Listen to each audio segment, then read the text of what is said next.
amazing to be able to see, or not see, but to feel the where I had once not gotten all that air, to then be like, oh my God, this is what it feels like to get airflow.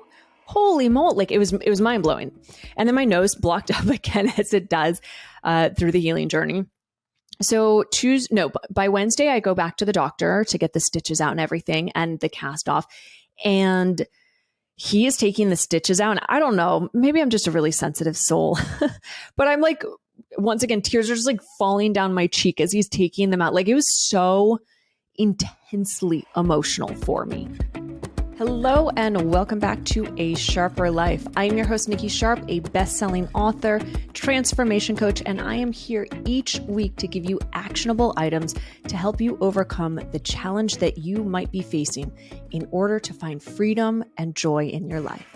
If you are new to the show, please be sure to leave it a 5-star review and what you enjoyed specifically about this episode, as it helps others find out about the world-class interviews, including the simple tips to change your life.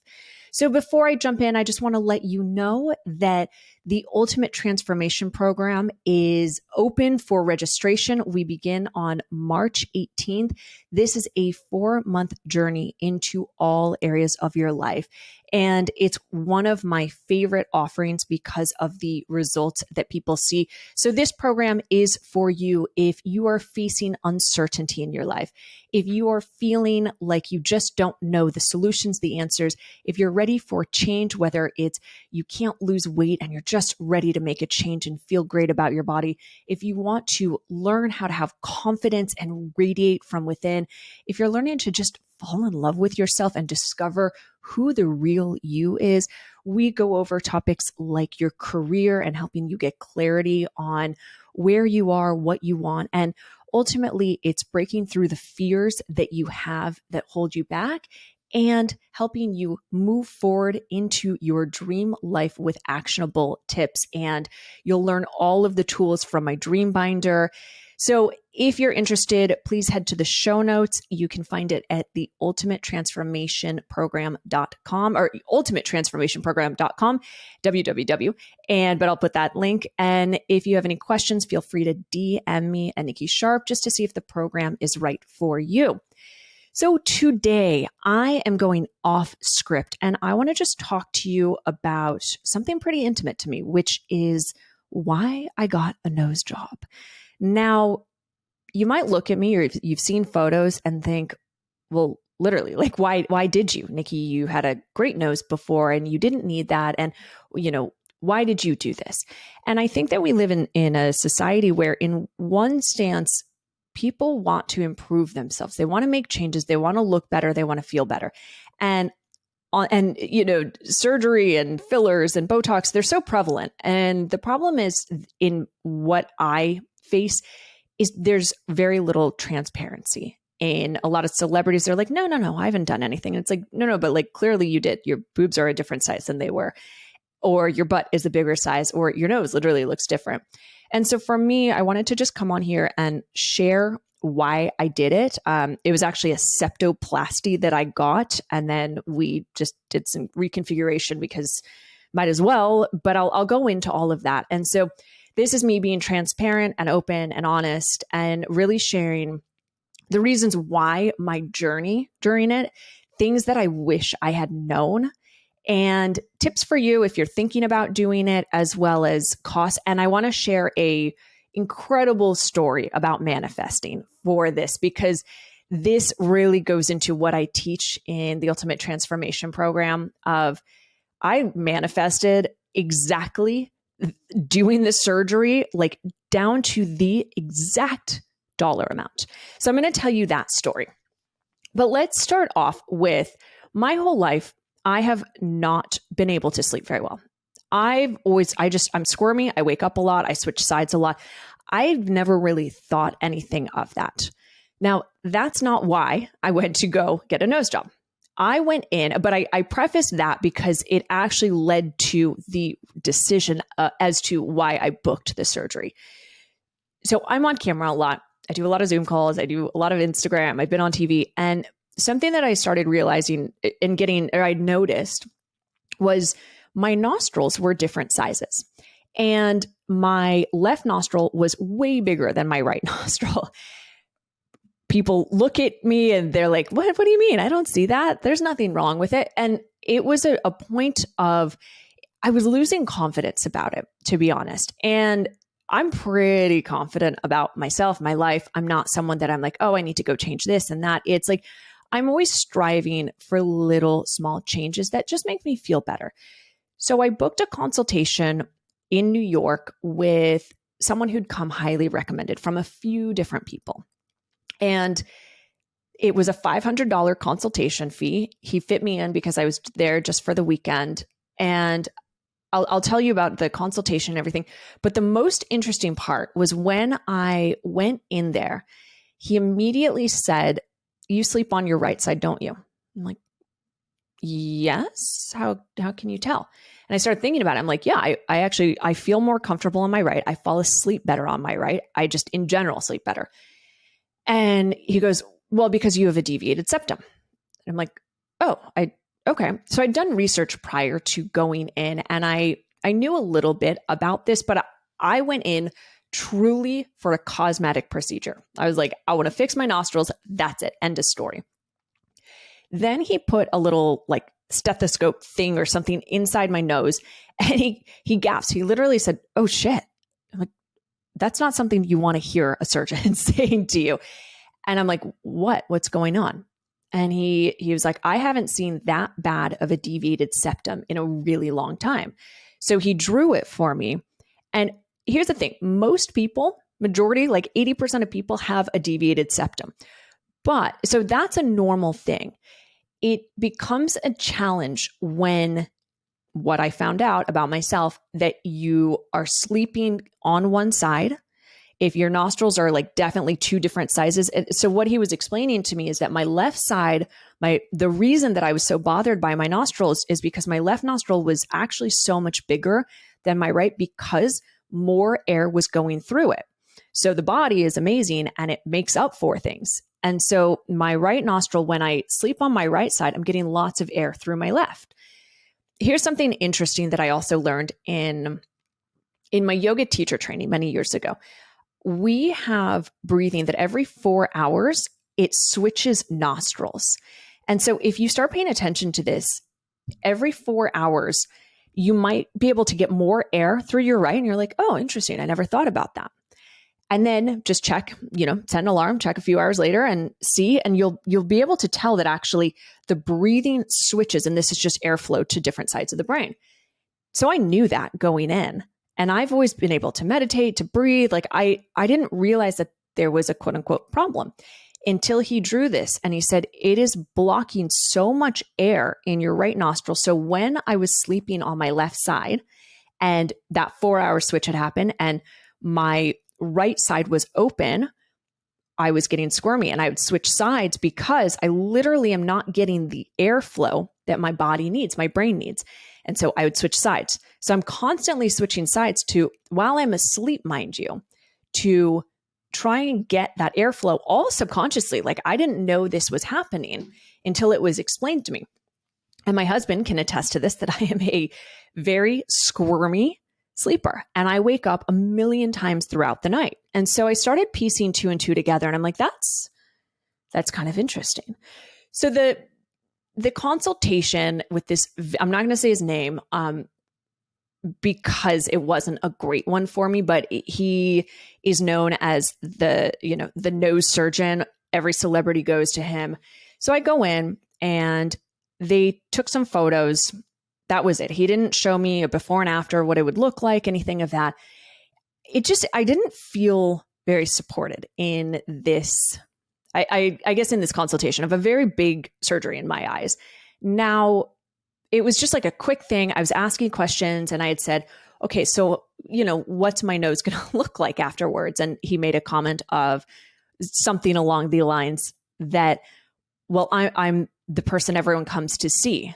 So it was something like, I'm the person that everyone comes to see. So I'm going to make your nose look the way it should. I'm the artist here. And I'm like, that's a very interesting thing to say. So I voice noted my friend who I was with earlier in the day. And she had recommended him. And I was like, yeah, I don't know. I mean, it's just kind of interesting. But here's the kicker. When I got the pricing back for it, it was $26,000 and then an additional $4,000 just to rent the facilities, basically to like have the surgery in the place. I'm like, $30,000? Are you fucking kidding me? That's like a down payment on a house. That's a car. I'm not paying that for my nose. What? No. They didn't ask about, I mean, they asked insurance. I didn't have my card at the time, but it was just like a very, that doesn't feel good. And something that I really live my life by is, does it feel good? Does this food I'm eating, does it feel good? Does this exercise I'm doing, does it feel good? If it doesn't feel good and I feel constricted, it's probably not the right thing. So I sat with it. I talked with my husband. He was really, really supportive on it, saying, well, one, I don't think you need a nose job. Right. And I was like, but once it came down to I'm actually not getting the nose job. I'm getting the septoplasty as the primary thing to change my breathing so that I can sleep better. Because a lot of times I'll wake up getting a full night's sleep and still not feel totally rested. And the more that I started paying attention to it, I was like, shit, this is like actually a thing. Like I can see that I literally like can't breathe through my right nostril. And it's like when you learn something, you can't unlearn it. Once you know it or you notice it, it's like, oh, and there it is. So here's where the story of manifesting comes in. A few weeks later, my hubby and I are in Miami Saturday. We're riding bikes down the promenade. And as we're riding, I just like had this kind of moment. And if you've listened to my episode on manifesting, I talk about my process. So I just in that moment decide, I'm going to manifest this. It's going to happen. And I decided the date that it was going to happen. I was like, I'm doing it in 2 weeks. That's it. 2 weeks. I didn't even tell him this yet. I'm like 2 weeks. And this is the amount of money, the highest amount of money that I'm willing to pay for it. That's it. And I'll tell you later the cost at the end. So then we sit down on the beach. We return the bike, sit down, and I tell him that. I'm like, yep, you know what? I've decided. I have decided that this is happening. Now, if you also listen to my episode on when we broke our lease and moved to London, it's like, it's scary when you just decide something. And I always say, don't worry about the how, decide the what and the why. So I decided the what and the why, and I share this with him. And I end up messaging another friend randomly. And I said, hey, babe, did you get your nose done just by like out of curiosity? And she came back and she was like, she has a gorgeous nose, beautiful, beautiful. I mean, inside and out, beautiful woman, but like just a really like beautiful nose. And so I was like, that like it kind of almost looked like too good to be true. And she was so forthcoming and she's like, yes, oh my God, here's who I got it. Dr. Perlman, he's amazing. And so we start chatting and she was the first person. So I'd asked a few other people and they just said, yep, go to this other person. That's it. Wouldn't share any details, said the cost, and the cost had gone up like from what my one friend paid to what he quoted me, $10,000. So I'm like, interesting. So my friend is like sharing her before and after photos and she's like telling me the whole process. She was answering all my questions and I'm like, interesting. So in my gut, I just kind of already felt, and like I go to his website, I'd already felt that this is who I was going to go to. And I call on Monday. So that was on the weekend. I call on Monday and I say, hey, I'm going to be in New York for literally one day on this one day. Is it possible to get a consultation? Because he was booked out for months. And on that same day that I booked a consultation, they said, yes, we can, he'll be out of surgery. We can fit you in. Great. So I booked a flight. My husband was actually going up. That was in early January or mid-January. And so that was like, I did a super quick, literally flew in, flew out with my hubby because he had a meeting there. So when I'm on the phone with them, I'm already asking a bunch of questions. And I just intuitively in my gut felt that I knew this is who I was going to go with. And so he said, what's the first available date that you guys can fit me in for this? And she said, January 31st, Tuesday. I'm like, great. Can I pre-book that, please? She's like, okay, great. So I then go into the consultation, and I loved the office. It was very contrasted, both, Upper East Side, both of the doctors. And so I go in and it's modern and new and the staff was amazing. The other one that I saw, it was like, it looks like it hadn't been updated in 30 years. The staff I didn't feel as comfortable with. And this one, they just were like so warm, so nice, answered my questions. He came in, took all of these photos. And so what he does is this 2D scan, 3D scan, and then can take it onto the computer and show you exactly what it'll look like. You talk about, all the different areas. And so the primary thing I'm going in for is the septoplasty. And the septoplasty is to fix the deviated septum. Outside of that, it's like, well, if I'm already going under, right, anesthesia and doing this and paying money, I might as well do the cosmetic thing too. So we agreed on a few different things. They share everything about it. I walk out, I pay, and I felt really, really good. There was no heaviness, and quite the opposite. It was like, I was excited. And I also was looking at it like, oh, this is such good timing, because universe always has your back if you're manifesting things of the, don't worry about the how, just worry about the what and why. So one of my big things was, I just wanted to be a bit healthier in January. I already eat really healthy. I already am pretty clean, but it was just tightening it up a little bit from the holidays. And I'm not someone who on, January 1st, I'm like, that's it, no more anything. So it's just like minor little changes, cutting back on when I say my drinking, like my red wine, you all know that I love my red wine, and like just not needing to drink quite as much. And for me, it's not like I'm drinking copiously, but like I do like a glass a night sometimes too. But I'm not someone that really like goes out anymore. And so it was just like, I just don't need to do that anymore. So this was also a really big catalyst for me to be like, oh, like I want to get back on my supplements now. And oh, I just actually don't want to drink anymore. So it was like a really easy decision to be like, all right, that's it. Rather than being in the mind like you should, you shouldn't.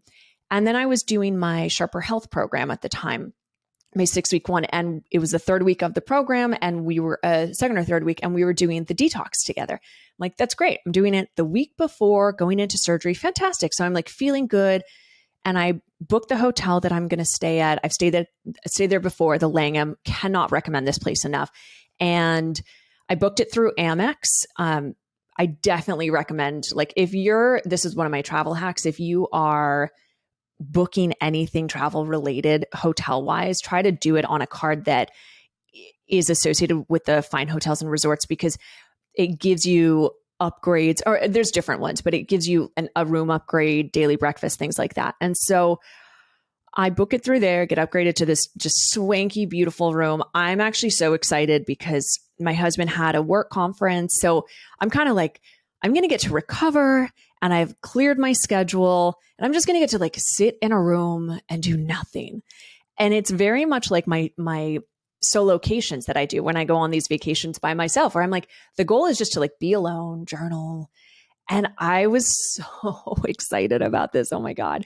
I still laugh because it was such a good week, even though the healing part of it sort of sucked, and I'll go into that. But it was just so nice getting there and like having my space. And I brought all of my stuffed animals with me, and I call them the support crew, the emotional support animals. And my husband was so cute. He was helping me pack them. So I go up, staying at the hotel. And so I've now booked the flight. I've booked the hotel. And this is important for, in the end, when I share the price with you, because I manifested it down to the dollar. And this is what's wild. So I go, showing up for surgery, and go into surgery on the Tuesday. And so let me kind of cut back a minute before I go into what the surgery was like and the recovery, which for me sucked. Like, if you're thinking you're going to go in and just get a nose job or a septoplasty or whatever, like, just be wary. At least my experience, it was not fun at all. And it's funny because I spoke to two of my friends, and they were like, no, it's great. Like, I was back out in 3 days. And I'm like, yeah, that was not me. Like, my bruise, this is like 3.5 weeks later, I think I'm recording this. My bruise under my left eye is still there, just a tinge. Like, so it was intense for me. But anyways, let's take a step back and things that I wish I had known going into it.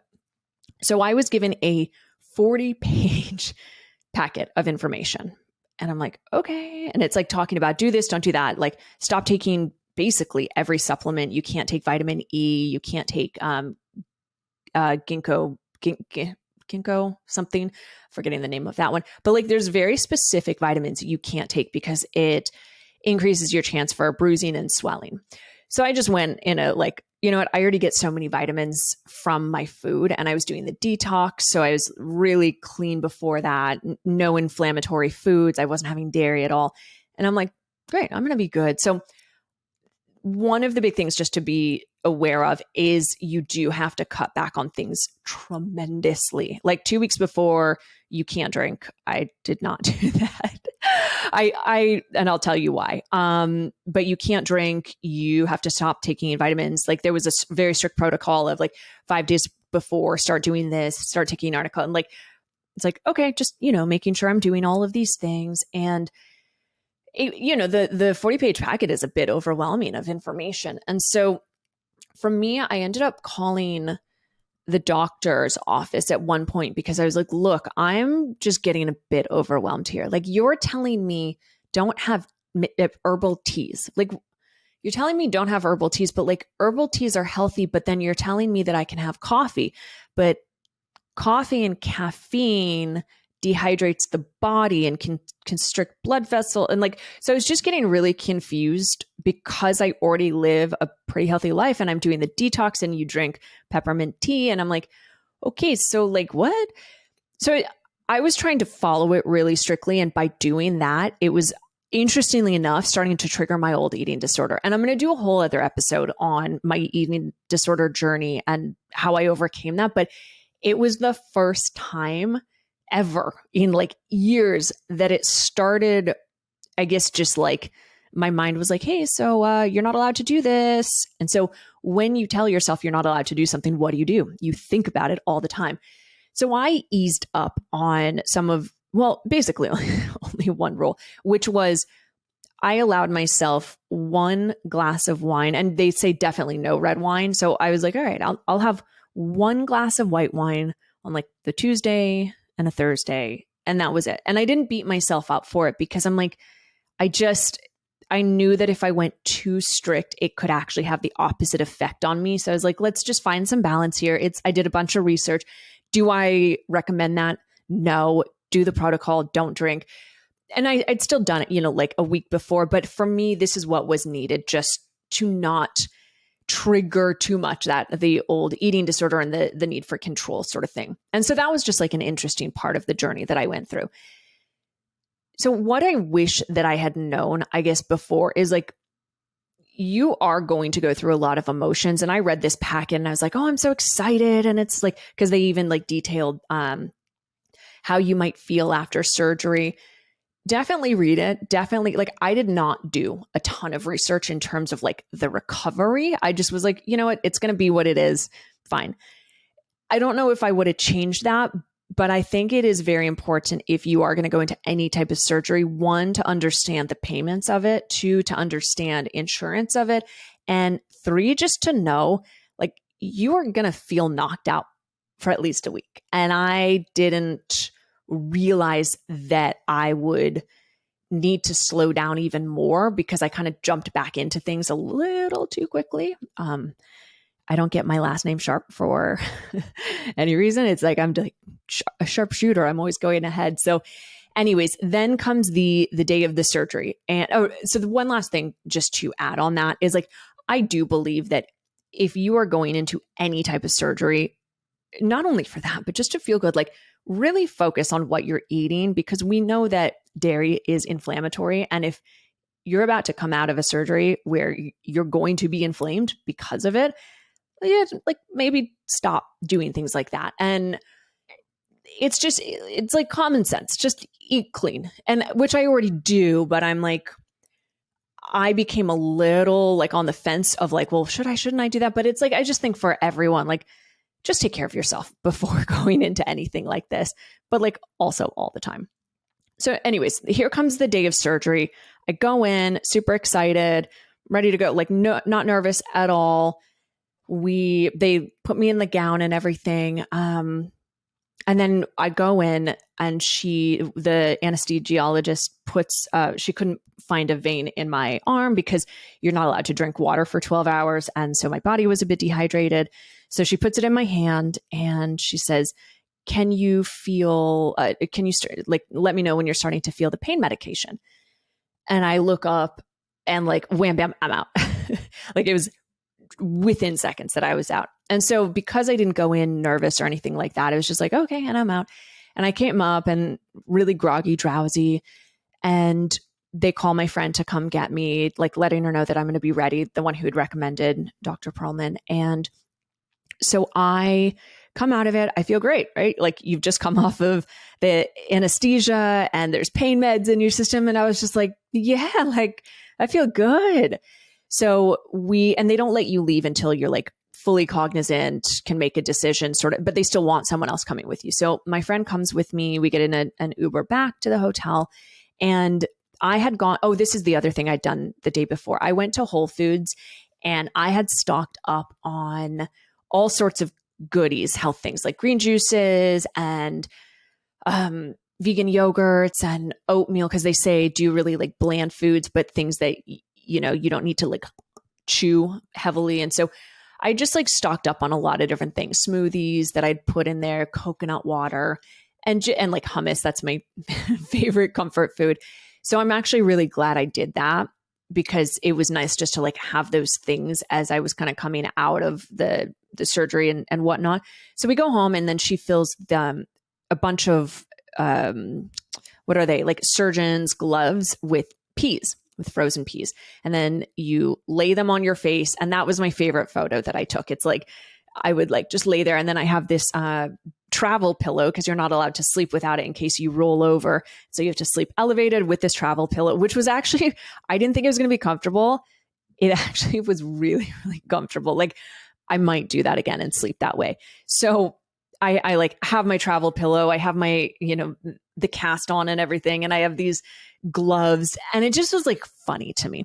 So for me, like the whole journey, the recovery was me making fun of it. And what is the word fun? The word fun is joy and playfulness. So I like to say I'm making fun of, I'm bringing joy, I'm bringing light to something that might not otherwise be. I don't like that we've kind of changed this term to like making fun of as a bad thing. In my life, it's a very good thing. So during my recovery, I made a lot of fun of myself, because so day one was fine. Day two, so I had the surgery on Tuesday. Then on Wednesday, it was like, that's where you start taking the pain pills, pain medication. And that was the day I'm like, yeah, okay. Like I'm still feeling kind of good. But the one pain medication they gave me was making me feel nauseous. So they called in another one, got that, fine. It was great. I ate, no problem. At this point, super constipated though. So surgery makes you constipated because of the anesthesia and then also the pain medication. So I had known that I was taking Senna, Senna, instead of it's like a more natural laxative. So I was taking that, and for 2 days, my body was like, nope, doesn't feel so good. But it's just to be expected. And day 2 after the surgery, so the Thursday, I woke up and I had the worst migraine. I don't get migraines.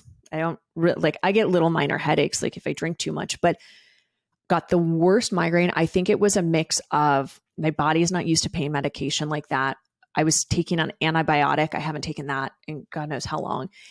And I think it was just too much for my body. And because of the migraines, I started throwing up.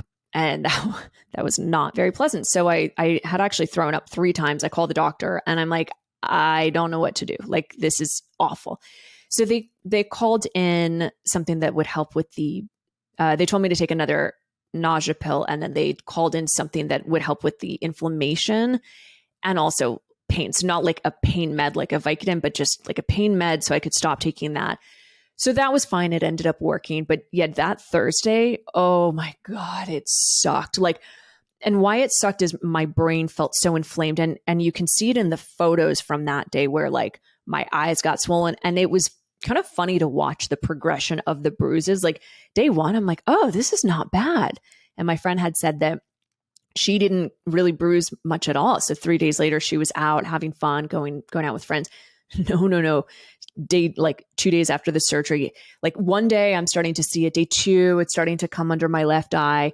And then by day three, where I was getting this intense migraine, it was like all my eyes were puffy. It looked like I was wearing purple eyeliner on the top.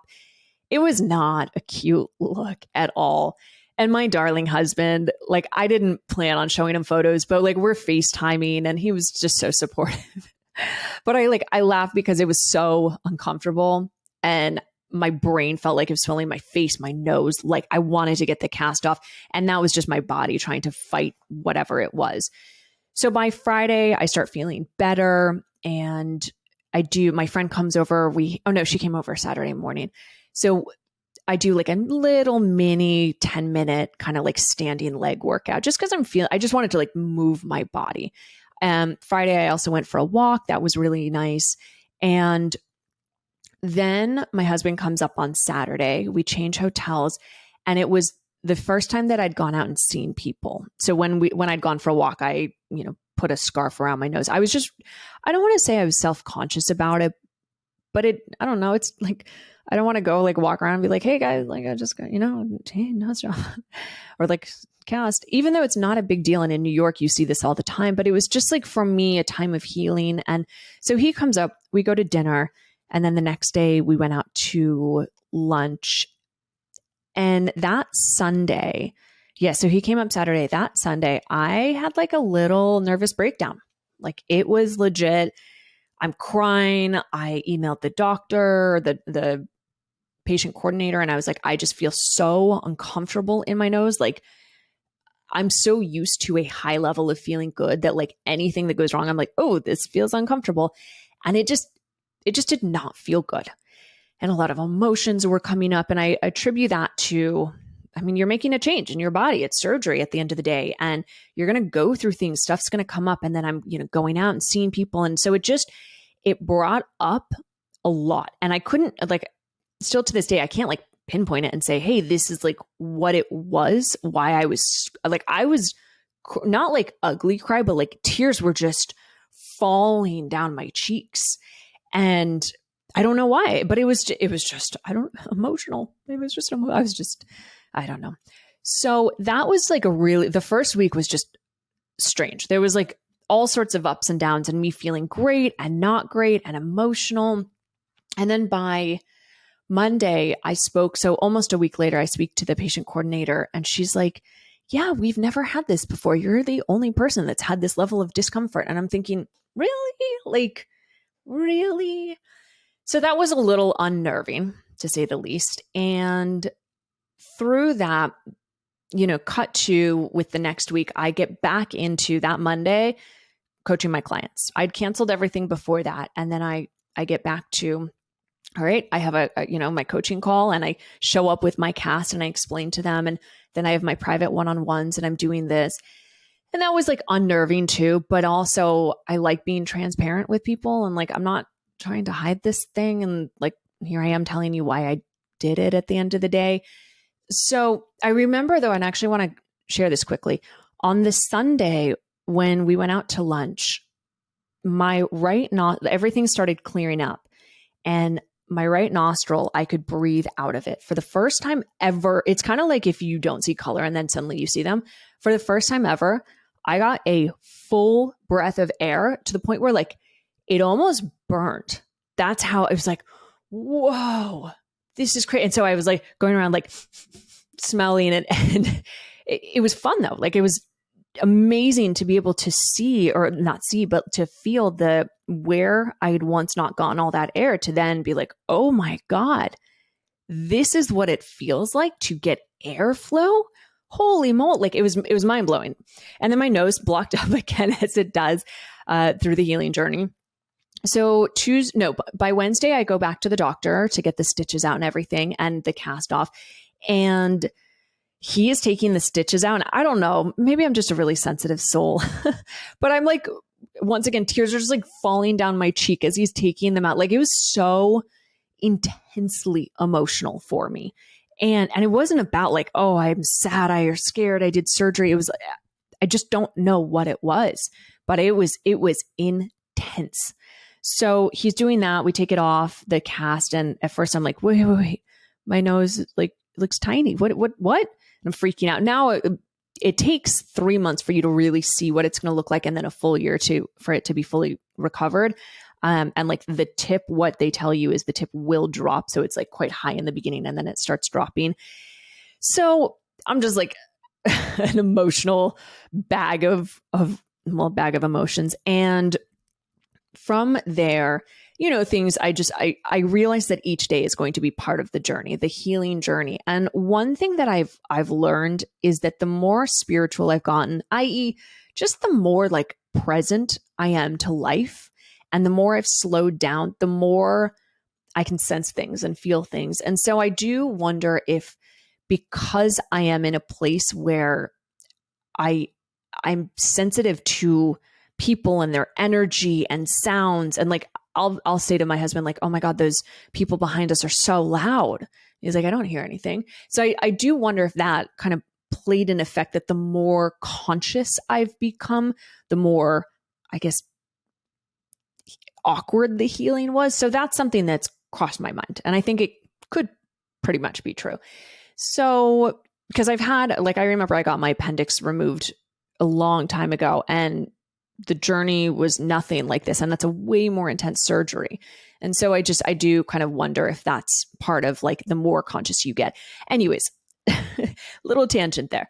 So cut to, I'm good to go. I fly back home 10 days later, and the healing is just like still going on. And it has literally been like a day by day journey, to the point where I think I caught like a little cold last week, like just a tiny, tiny little one.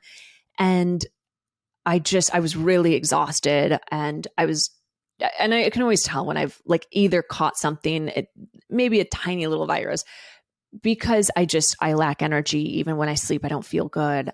And that's really what happened. And then my nose over the weekend got completely blocked. And it makes sense that I maybe came down with something, because I was a higher level of stress last week, just work wise. And it was not fun. And I realize that now, but it was just things that needed to happen in order to launch my program. And I have private clients and all of that. And coming back into your life after any sort of surgery is like, you got to get back, or even when you go on vacation, you come back and it's like, whoa, I got to, get back into it. So I was at a higher level of stress. My body's still recovering. So this past weekend, I think I came down with something fine, but my nose got completely blocked. It started feeling more inflamed again, and I couldn't breathe through both sides. And so even now, like as I breathe, it's sort of opened up, but like it's just awkward, because I can also tell there's still a stitch in my left nostril. And I'm like, oh, it's just like itchy and uncomfortable. But I've like taken a step back and been like, day by day, this is part of the process. This is part of the healing journey. Each day is going to change. And the only thing guaranteed in life is change. So I'm just like, here for the ride and waiting to see what happens. So where are we now today? It's about 3 weeks after I feel better. I can still tell, like, because I can't get a full breath of air, just because there's still, the nostrils are still a little blocked. Like I'm having a harder time, like when I'm talking or doing interviews or podcasting, like I'm finding that I'm out of breath. My workouts, because you're not supposed to work out at all. I'm someone that listens to my own body, and they say no yoga because you can't bend down. So I followed that very strictly, but I would do like standing things of just like really light weights with my arms. And the whole thing is you don't want to flush the face. And yesterday, I did 5 minutes on the bike, and just listening to myself, I was like, yeah, no, we're done. We no more of that. And so it's just really like checking in, doing lifting, but like this was humbling. I went to the gym and I lifted the lightest weights, like literally on the machines, the top lightest weight that you can go, which I normally don't. And I was like, okay, that's humbling. And I was exhausted from it. So I've just been really, really gentle with my body. So here are the things that I wish that I had known afterwards. I wish that I had known that it was going to be a longer journey, because what I had seen on vlogs, like after my surgery, I started watching a few vlogs and they're like, yeah, after like a week, I feel great. And I'm like, huh, I don't. It's really uncomfortable for me still. Like I don't feel good there. But I also have very delicate features and a delicate nose, so that could be part of it. I also jumped into work too intensely, too quickly. And my work means I'm talking to clients, I'm listening, I'm holding space for people. So it's a lot of energy, a lot of talking. And when you can't get a full airflow and also your body's recovering, maybe not the best idea. And so it's really important for any type of surgery that you don't just like immediately go back to work. You got to take the downtime. And I wish that I had actually taken that for longer. Another thing that I wished that I had known is the bruising, while it might not be bad. Like I took arnica for a week and a half before and a week after. The bruising sucked. Like it sucked. I actually had to reschedule some podcast interviews when I got home because the bruising was so bad that makeup didn't cover it. So I wish I'd kind of realized that like you may or may not bruise, but just err on the side of like you probably will. I wish that I had known as well. It really just kind of comes down to like, I wish that I had known that slowing down, and like, this is my life lesson right now, slowing down more and more and more and more. I wish that I had really just realized that and known that. And I also, even though they put it in this big packet of, you're going to go through the emotional journey, like I didn't think I was going to. And I wish that I had really realized like this is going to be a thing. You probably will get upset, sad, scared either before or after, or when the pain sears, or when it's uncomfortable, or when you first look at your nose, or whatever, if you're getting a surgery, like it can bring up emotions and it's good to let them out. But I wasn't aware that my own journey would take me there. And yeah, I guess like the other thing too is, I don't know. I really, when I think about this, is like, it's such a big thing in one sense, but like, I wish more people would be more transparent about it, because there's only one other person I know that's publicly on a podcast talked about this. And I'm like, I don't know. I guess I just like, I wish I would have known more from other people, meaning I wish there was more transparency in all of this. So those are kind of my big things. Now, I want to go into the doctors really quick before I finish the story on the manifesting. So people ask me, why did I not do this in Miami? I researched, I couldn't find this though, but a double board certified surgeon. And that I was told is like a non-negotiable. You really want to find someone for double board certified, and then also specializes in both cosmetic and the septoplasty. So that's why I went to New York for it. That's why I was there. I'm actually really glad I was, because getting to just be in the hotel room by myself, not have to worry about things. They would come in and clean, and they were so lovely. The staff came in and they were like this one sweet lady from the house cleaning. She was like, if you need anything, like, just let me know. My name's Anita. I'll go to, CVS. She's like, just call downstairs. Like, so sweet. And this is what I've really learned. Like, when you're vulnerable with people, they want to show up.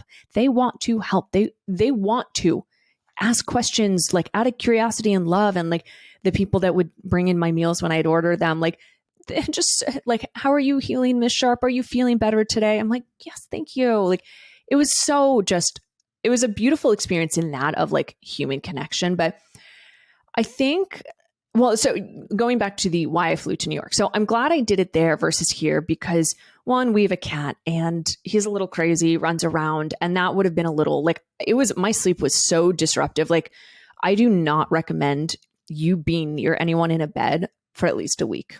There's no way, because I was going to bed at midnight just from all the pain medication. I'd wake up every hour on the hour, and then I'd sometimes wake up at like 4 or 5 and just like get up, turn the lights on, nap throughout the day. So really important that you give yourself that healing time. So yeah, double board certified, that was a non-negotiable for me. And I also just knew, like, coming from someone who was recommended, I would not necessarily want to go do surgery at this point in my life unless it had something like that, especially on your face, like unless it came from someone who was like, yes, I had a great experience. And it's so funny because the first surgeon that I went to, my friend had a consultation with him, and she has a more complicated surgery she needs to do. Like she had to get a scan and all these different things for what's going on with her nose. And her quote was less than mine. And I'm like, how is that possible? Okay. So a few different factors. Now going to finish off my manifestation story. So when I go in, first they tell me that insurance, they call the insurance, they deal with that. So the number that if you remember in the beginning, when I was biking down the promenade in Miami, I said in my mind, total inclusive of everything, is that I'm not willing to go above $23,000. That's it. That's my cut point. And when I went in for the consultation, it was $19,000. And that's still a hell of a lot of money. Like, it's funny because the vlogs and podcasts that I'd listened to, they don't talk about that. And I'm like, but like, why not? I don't know. It's like, if we're going to be transparent about this, like, let's be totally open. And when I had, booked the consultation and I'd said this in my mind, 23K is exactly like, that's it. That's my thing. So I came in at 19. I'm like, oh, done. Like totally booking that.